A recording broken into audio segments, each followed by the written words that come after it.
বন্ধুরা কেমন আছেন আপনারা সবাই? আশা করছি খুব ভালো আছেন। আজকে আবার অনেক দিন পর আপনাদের সামনে একটা নতুন রেসিপি নিয়ে চলে এসেছি। কাঁঠাল চিংড়ি কিভাবে রান্না করি দেখুন। আমি রান্না করব না, আজকে আমার মা রান্না করবে, সেটাই আমি আপনাদেরকে দেখাবো। প্রথমে দেখুন চিংড়ি মাছগুলিকে এইভাবে বেছে নিতে হবে, খোসাটিকে ছাড়িয়ে দিতে হবে, লেজগুলি ছাড়িয়ে দিতে হবে। আপনারা ভালো করে দেখুন।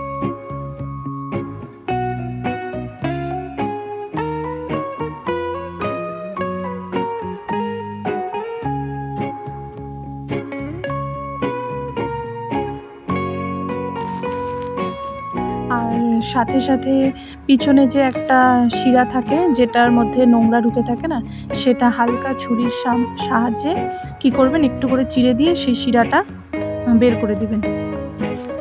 দেখুন আমি এখানে দেখাবো। এই যে প্রথমে মাথাটা ছাড়িয়ে নেবেন,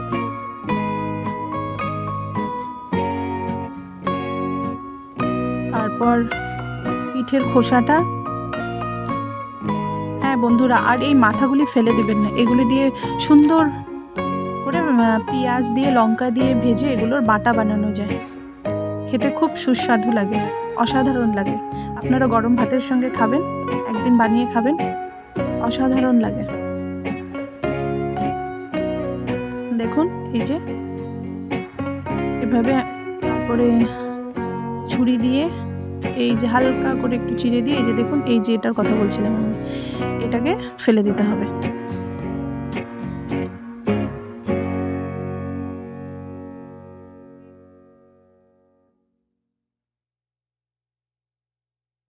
চিংড়ি মাছগুলিকে ভালো করে ধুয়ে নিয়ে এসেছি।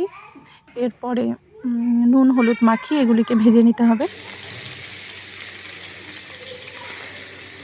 এই যে দেখুন বন্ধুরা, এগুলিকে হালকা করে ভেজে নিতে হবে, বেশি ভাজলে এগুলোর স্বাদটা নষ্ট হয়ে যাবে। তাই এই যে দেখুন হয়ে গেছে ভাজা। এবার এগুলিকে নামিয়ে নেব। দেখুন কি সুন্দর লাগছে। আর থালার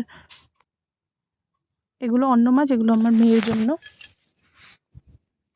এই যে আমি বলেছিলাম না, মাথাগুলো পেঁয়াজ লঙ্কা দিয়ে ভেজে এগুলো বাটলে পরে গরম ভাত দিয়ে খেতে খুবই ভালো লাগে।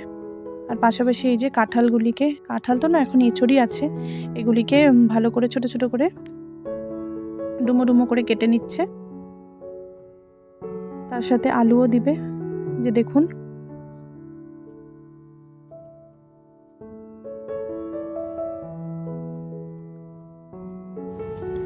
এবার গরম তেলে পেঁয়াজ দিয়ে ভালো করে পেঁয়াজটিকে হালকা করে একটু ভেজে নিতে হবে।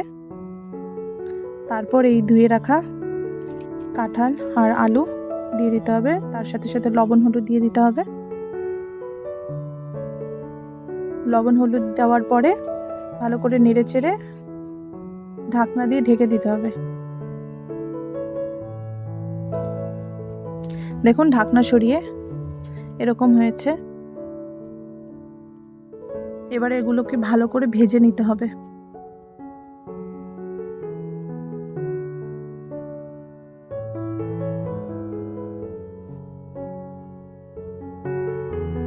হালকা আঁচে রান্না করতে হবে, তাহলে ভালো হয়।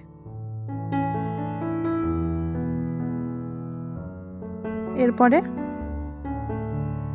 এর মধ্যে মশলা দিয়ে দেব। মশলার মধ্যে এখানে আমি দিয়েছি আদা রসুনের পেস্ট, জিরে গুঁড়ো, আর হচ্ছে চিলি পাউডার।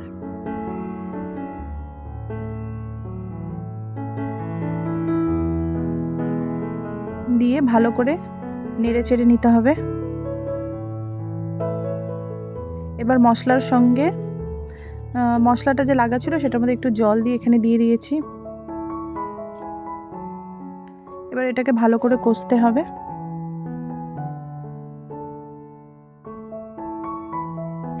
দেখুন হয়ে গেছে। এবার এতে আমি পরিমাণ মতো জল দিয়ে দেব। জল দেওয়ার পরে জলটা যেমনি ফুটে উঠবে তখন ভেজে রাখা চিংড়ি মাছগুলো এর মধ্যে দিয়ে দিতে হবে। বাস একটু ঢাকনা দিয়ে ঢেকে দিয়ে কিছুক্ষণ রেখে দিতে হবে।